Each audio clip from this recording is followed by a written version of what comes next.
Hello students, how are you? My name is Karan and today we will discuss class 7 chapter number 2 fractions. So in our previous classes we have already discussed definition of fractions and type of fractions and some properties of fractions. In our previous class we have already discussed how we can add two fractions और example भी discuss किए थे और कुछ homework भी दिया था. तो first of all we will see solution of last class SW. So first question of your last class SW is 4 plus 7 upon 8. So how we can solve 4 plus 7 upon 8? So first question 4 plus 7 upon 8. तो जब भी ऐसे question को solve करना होता है, fractions को add करना होता है, तो आपको पता है एक फ्रैक्शन है जिसमें न्यूमरेटर भी है डिनोमिनेटर भी है, लेकिन जो दूसरा वाला है 4 ये डायरेक्ट होल नंबर है, फ्रैक्शंस की फॉर्म में नहीं है.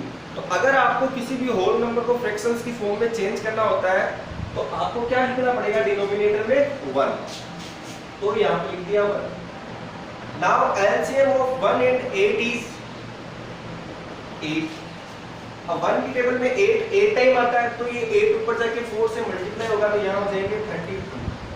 8 की टेबल में 8 1 टाइम आता है तो 1 ऊपर जाके मल्टीप्लाई हो जाएगा तो 7.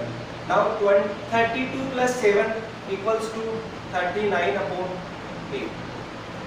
Now the answer of your first question is 39 upon 8. So check your solution. अगर राइट है तब तो ठीक है, और अगर कुछ प्रॉब्लम है तो करेक्ट कीजिए उसको.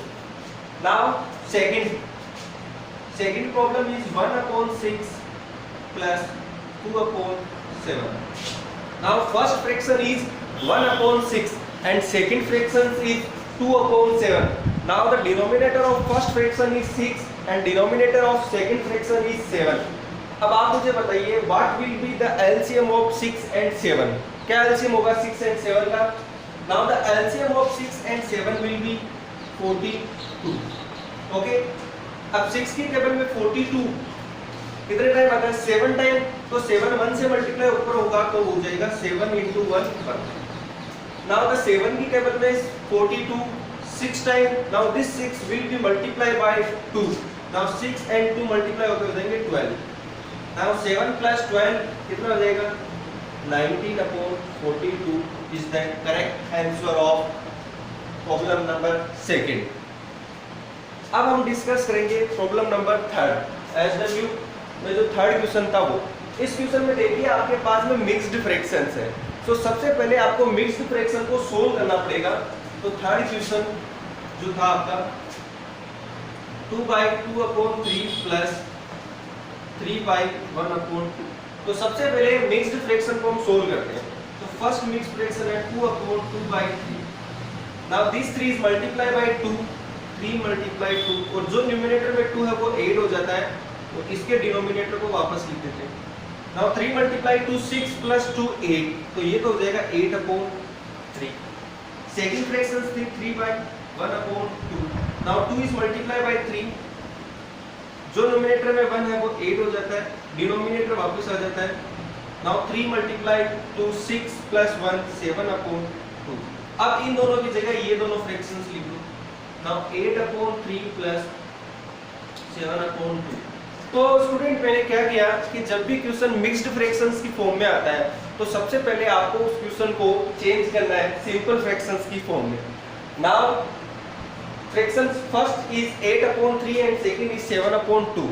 अब इसको सोल्व करने के लिए we have to take the LCM of 3 and 2. Now LCM of 3 and 2 will be क्या होगा बताओ 6 होगा. Now 3 की टेबल में 6 2 time, this 2 will be multiplied by 8. Now we get 16 plus 2 की टेबल में 6 3 time. Now this 3 is multiplied by 7, then we get 21. Now 16 plus 21 will be 37 upon 6. देखो 6 plus 1 7, 1 plus 2 3, तो 37 upon 6. तो इसका आंसर हो जाएगा 37 upon 6. तो आई थिंक आपने सभी ने करेक्ट किए होंगे ये क्वेश्चन. और इजी थे, कुछ भी नहीं था इसके अंदर. बस आपको इतना सा ध्यान रखना है कि जब भी किसी भी फ्रैक्शंस में किसी होल नंबर को ऐड करते हो आप, तो तो आपको क्या करना है कि उस होल नंबर के डिनोमिनेटर में 1 लेना है, ठीक है। तो आज आपको लास्ट क्लास में हमने आपको बताया था कि how we can add 2 fractions, या फिर how we can add 1 whole number and 1 fractions. एक होल नंबर हो और एक फ्रैक्शंस हो, उनको ऐड करना भी सिखाया था। और अगर 2 फ्रैक्शंस है उनको भी ऐड करना बताया था। और अगर फ्रैक्शंस में आपको मिक्स्ड फ्रैक्शन मिलती है तो उनको भी ऐड करना बताया था। आज की क्लास के अंदर हम डिस्कस करेंगे कि how we can multiply 2 fractions, या how we can multiply a fractions with a whole number. मतलब एक होल नंबर को एक फ्रैक्शन से मल्टीप्लाई कैसे करते हैं, या फिर 2 फ्रैक्शंस को आपस में मल्टीप्लाई कैसे करते हैं। बहुत इजी है, इसके 3 मेथड है। तो today we will discuss multiplication of fractions by a whole number, या फिर multiplication of a fractions by another fractions. या तो होल नंबर से मल्टीप्लाई करना या फिर दूसरे फ्रैक्शन से। स्टूडेंट ध्यान से समझना, वहां पर था एडिशन।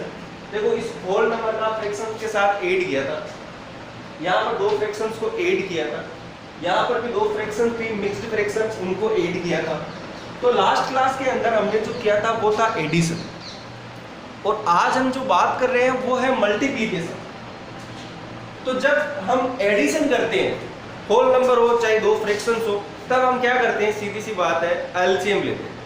डिनोमिनेटर में जो भी आता है एलसीएम ले लेते हैं। लेकिन अगर 2 फ्रैक्शंस या एक फ्रैक्शन और एक होल नंबर मल्टीप्लाई में हो, कहने का मतलब जैसे इन दोनों के बीच में यहाँ प्लस का साइन है, उसकी जगह अगर मल्टीप्लाई का साइन हो, तब हम कैसे करेंगे।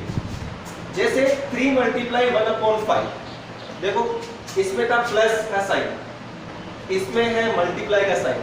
जब प्लस का साइन होता है, प्लस का साइन होता है फ्रैक्शंस के बीच में, तो हम लेते हैं एलसीएम। अगर मल्टीप्लाई का साइन होता है तो हम देखो कैसे करते हैं इसको, सुनो। तो इसमें 3 मेथड है। जो फर्स्ट मेथड, ये यहाँ और लिखा है सेकंड मेथड, ये यहाँ और लिखा है थर्ड मेथड। 3 मेथड्स है। फर्स्ट मेथड क्या है, फर्स्ट मेथड यही है कि 3 मल्टीप्लाई 1/5, ये 3 एक होल नंबर है और 1/5 एक फ्रैक्शंस है। तो क्या कर रहा है, एक फ्रैक्शंस को एक होल नंबर से मल्टीप्लाई कर रहा है। अब देखो यहाँ पर है 3। अब सपोज करो आपके पास में, मैं बोलूँ कि आपके पास में 5 रुपीज है, ठीक है।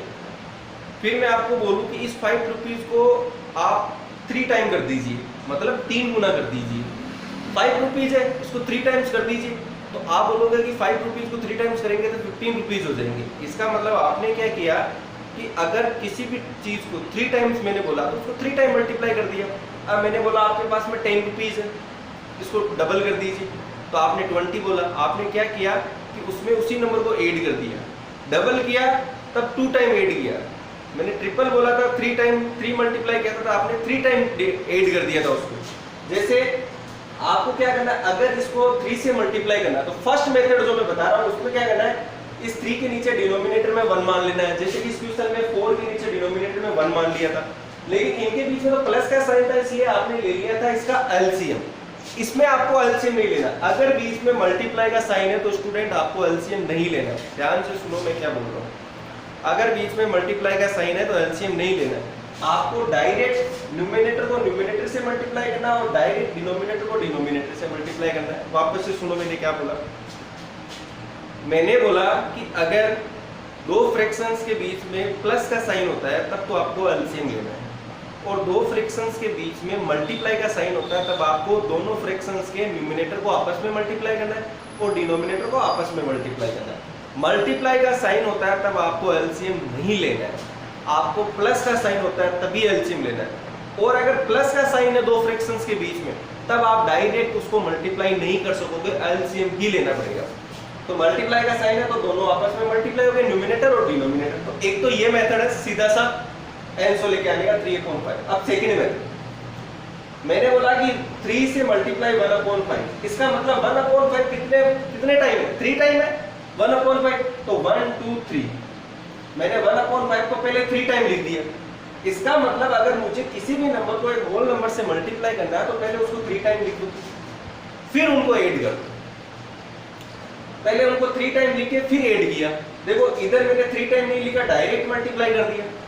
या सेकंड मेथड है कि जितना भी आगे होल नंबर लिखा हुआ है उसको उतने टाइम लिख दो आगे और फिर उनको ऐड कर दो। तो ये 3 टाइम था 1/5, तो ये 3 टाइम 1/5, तो इनको एलसीएम लिया 5, तो यहाँ 1 + 1 तो अगेन 3/5 3/5। सेकंड मेथड ये था कि जो भी होल नंबर लिखा हुआ होता है फ्रैक्शंस का, उस फ्रैक्शन को इतनी बार आगे लिख के और उनके बीच में प्लस का साइन लगा के एलसीएम कर दो, क्योंकि प्लस का साइन आ गया तो प्लस का साइन आने के बाद में एलसीएम ले सकते हैं। तीसरा मेथड है ग्राफिकल रिप्रेजेंटेशन से। किसी भी फ्रैक्शंस को हम ग्राफिकल रिप्रेजेंटेशन से कैसे सोल्व करते हैं? तो सबसे पहले आपको 1/5 को 3 से मल्टीप्लाई करना है। तो आपको सबसे पहले ये आना चाहिए कि 1/5 को लिखे कैसे। तो आपने क्या किया, एक सर्कल बना लिया, ठीक है, ये बनाया एक सर्कल,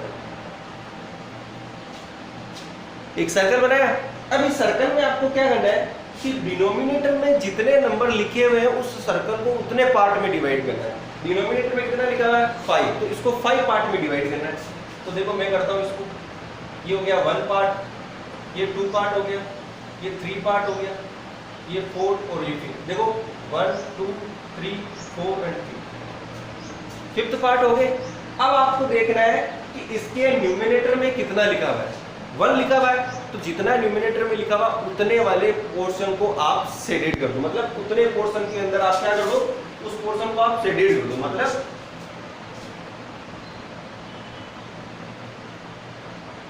उसमें आप ऐसे लाइनें बना दो।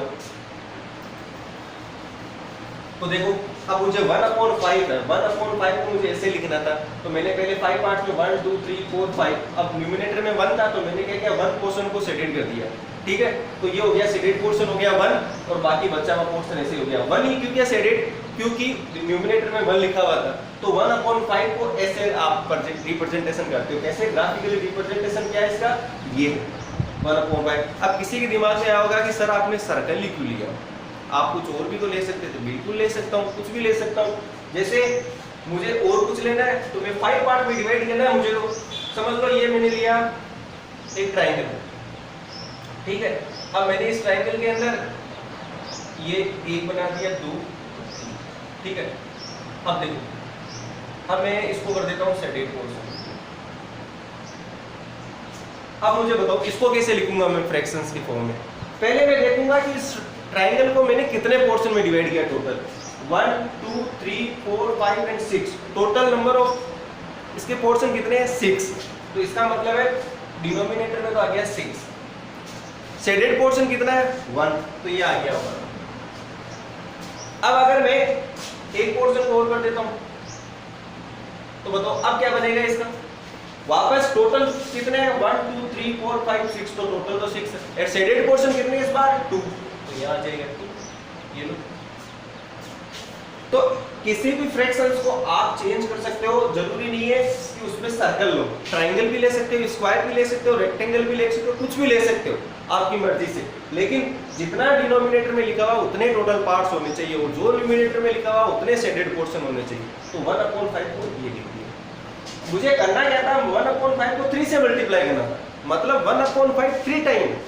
तो मैंने क्या किया, ऐसे कैसे 3 बना लिए, 1 2 3 टाइम था तो 3 टाइम बना लिया। देखो एक में शेडेड पोर्शन इसको बना लिया, किसी को भी बना सकते हो चाहे, तो एक में मैंने इसको बना लिया, एक में मैंने इसको बना लिया, तीनों में अलग अलग शेडेड पोर्शन ले लिया। 1 2 3 4 5 और एक शेडेड पोर्शन है तो 1/5। 1 2 3 4 5 एक शेडेड पोर्शन है तो 1/5। 1 2 3 4 5 एक शेडेड पोर्शन है तो 1/5। 3 टाइम क्यों लिखा इसको, क्योंकि 1/5 3 टाइम था इसलिए 3 टाइम लिखा। अब इनको ऐड करना है, ठीक है। तो मुझे बताओ इनको मिला के मैंने एक सर्कल बनाया, तो अब टोटल इन तीनों से टोटल 1 बनाया।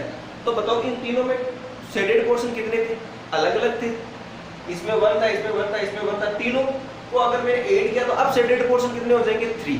तो ये देखो इसका वाला यहाँ आ गया, इसका वाला यहाँ आ गया, इसका वाला ये यहाँ आ गया, ठीक है। तो इसमें देखो 1 2 3 4 5 भी होंगे टोटल। 5 में से 1 2 3 तो हो गया शेडेड पोर्शन, तो ये हो गया 3। और टोटल कितने हैं 5, तो ये हो गया 5। इन तीनों को ऐड करके 3 नहीं बनाना है, इन तीनों को ऐड करके आपको ओनली 1 सर्कल बनाना है। उसी 1 सर्कल में ओनली 5 पार्ट्स में डिवाइड करना। उन 5 में से आपको देखना है कि इन तीनों को ऐड किया तो इन तीनों में कितने शेडेड पोर्शन है वो एक में ही बना देने, और जो बाकी बचेंगे वो ब्लैंक पोर्शन बच जाएंगे। तो शेडेड पोर्शन ऊपर आता है और टोटल पोर्शन नीचे आते हैं, ठीक है। तो ये हो गया आपका ग्राफिकल रिप्रेजेंटेशन। तो हमने क्या किया, सबसे पहले फर्स्ट मेथड था जिसके अंदर हमने डायरेक्ट मल्टीप्लाई करके 3a.5, देखो 3a.5, 3a.5 एंड 3a.5 सबके आंसर सेम है। सबसे पहले डायरेक्ट मल्टीप्लाई कर लिया। सेकंड वाले में क्या किया, सेकंड वाले में 3 टाइम था तो 3 टाइम लिख दिया और फिर ऐड कर दिया। इसमें क्या किया, पहले इसका बनाया हमने ग्राफिकल रिप्रेजेंटेशन, एक डायग्राम बनाया, ठीक है। फिर डायग्राम बनाने के बाद में ये 3 टाइम था तो 3 टाइम लिखा, प्लस के साइन लगाया, फिर इनको प्लस करके वापस से सर्कल बनाया, फिर ये 1/5 इनके हिसाब से लिखा और ये इसके हिसाब से 3.5। तो ये 3 तरीके हो गए यार।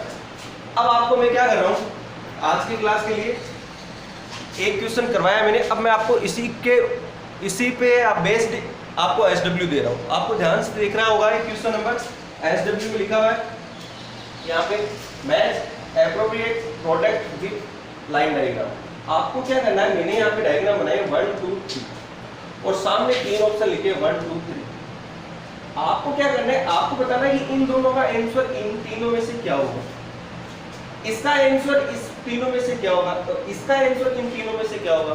ध्यान से सुन लेना, पहले मैं बोल रहा हूँ कि इसका आंसर इसके सामने नहीं लिखा हुआ है, जरूरी नहीं है कि इसके सामने है, हो भी सकता है नहीं भी हो सकता। आपको पहले इन सभी को इनकी तरह सोल्व करना है, इनका एक अलग से पोर्शन बनाना, फिर इनकी तरह इसकी तरह ही उसका देखना है कि इन दोनों को मिला के एक बनाया, फिर इसमें 2 से 1.5 पोर्शन है तो उसमें भी 2 बच्चे में खाली, जितने से 1.5 पोर्शन है उस हिसाब से इसको करना है। आपको समझ में आ गया, तो उस हिसाब से आपको इन तीनों को पहले आंसर करना है, फिर देखना है कि इसका किधर भी आ सकता है, इधर इधर इधर, इसका ऐसे किधर भी आ सकता है, फिर आपको मैच करना है।